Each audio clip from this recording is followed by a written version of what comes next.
working in games without knowing how to code or without art skills, it's not impossible. I've worked in the last 5 years working in games marketing, specifically game capture.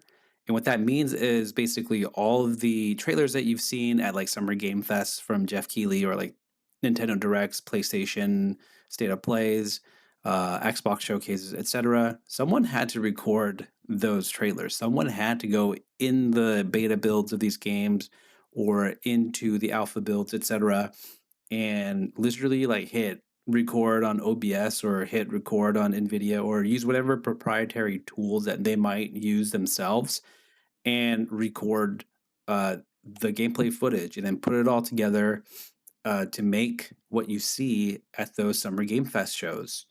And that's what I've been doing for the last 5 years.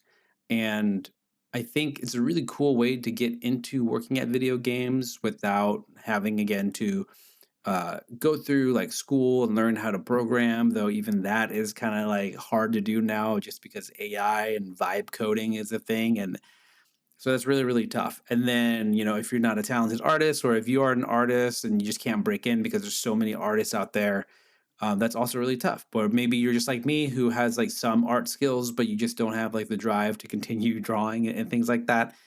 So, if you're a good photographer, if you like taking photos in video games, if you like taking photos in games in general, or just taking photos in real life, then taking photos in video games might actually be super helpful, especially if you want to work in video games, because there are a lot of video games these days that have a built in photo mode, like Ghost of Tsushima and Ghost of Yote and Spider Man, and a lot of PlayStation exclusive games actually really do have a lot of great photo mode options.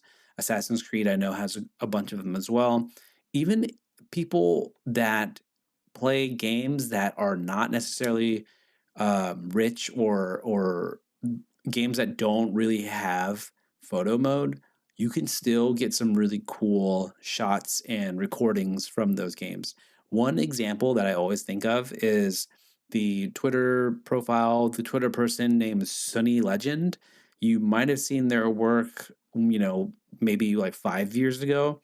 They're known to do like crazy Souls like gameplay, like with Bloodborne and stuff. A lot of great gameplay with Monster Hunter,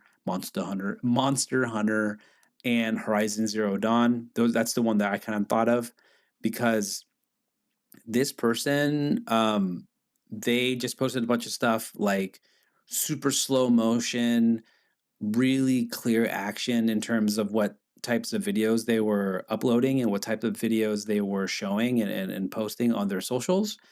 And actually, this got way of Guerrilla Games, who makes Horizon. And from what I understand, they actually hired him to make a bunch of videos. They might have hired him to work there as, a video game capture person. I don't know if they still work there, but that is one example of where you can just be posting videos of your game capture and post, cool screenshots or cool, clips that you've made playing games, and that leading to actually like a tangible job. And for this guy or this gal or this person, that turned into a real gig, like a real paying gig with Guerrilla Games and Sony. So that's really, really cool. And you can literally do this like right now. So um, that's, I think, a really great way to get into the games industry. I don't know if you want more details, but I will say, like, if you do want to try to do this, you have to sort of think about it in a social first kind of way. A lot of people aren't really making trailers. Like, I mean, people are cutting trailers and stuff like that, but I think right now a lot of people are looking for social content creators, basically people that can go in and play the game and capture footage with internal tools and then take that footage and then edit it all by yourself and create a finished video that will go up on TikTok or go up on, I don't know, Twitter, etc. And if you can do that whole pipeline, if you can do the pipeline that is play the game, you have knowledge of the game, you have a great eye for like what looks good, and then you can take all that stuff and then put it into Premiere, and then you can mess with Photoshop and then put that into your Premiere timeline and mess a little bit with After Effects. I'm terrible with After Effects, and put that also into your video, then that's dope. Like that's exactly what sort of people are looking for. And even outside of video games, I know people are looking for like content creators on like different types of companies. I literally saw like a PG&E post on LinkedIn that was like, "Oh, we're looking for a social media content creator to like go out there and film people like fixing the electricity or whatever." I think it's really, really interesting and a really fun way, especially again, if you want to get into games and you don't know how to code and you're not really art savvy, but you do love playing video games and you do love something that just looks visually cool.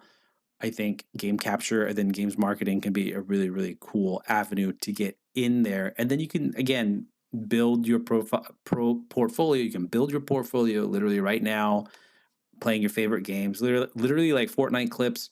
I think Fortnite also gives you a lot of different tools to do it. I'm not really sure because I haven't really messed with it myself, but I'm almost positive you can do anything in Fortnite. So I'm sure someone can figure out how to like get the best like capture tools in Fortnite, and I'm sure there are like communities out there that are probably making really cool like Fortnite, like short stories and stuff. If you really are really into this stuff, and you know how to mess with like Unreal, then you can definitely go crazy. Like since Unreal is a free product technically, and you get a bunch of free assets, you can technically go into Unreal and then create like literal cutscenes and stuff like that. So that is also another thing you can add to your portfolio to really bolster it. But I would say like for this video, if you really want to get into game capture and you're like, Billy, I don't know what to do. Like, that sounds really cool. Everything you said sounds really cool. I like taking photos, blah, blah, blah. And I like playing video games, blah, blah, blah. Here's what you want to do. Basically, do everything I just said. Like, go and play your favorite game or play a game that you like that has a photo mode. And then take really nice photos, put it on your socials, and really share it out. But better yet, try to get a video up. Like, I don't know, just of you doing something cool. Like if you're Jin Sakai and like just show yourself like doing some sick parries or something like that and make it look really nice. But also you have to know how to fit it for social formats. So like if there's something off to the side of the frame, like maybe that's not the best shot. Like you want to like center it because we all know social formats work best when things are like vertical and like sort of centered, just so you can see it on your phone. Because most people, again, are watching these things on their mobile device. So, like, always thinking about framing, always thinking about like the end user experience, and also thinking about like if I'm watching a clip on TikTok, maybe we have to think about all those TikTok icons on the side where it's like and reshare, etc., and all the different things that the social apps have in terms of their UI. So like definitely think about the UI and all of that stuff. But again, I've said this like 5 times in this video, but like if you don't know how to code and you don't have art skills, but you love playing video games and you love taking photos and making videos, then getting into game capture might be a really cool way to get into the video games industry.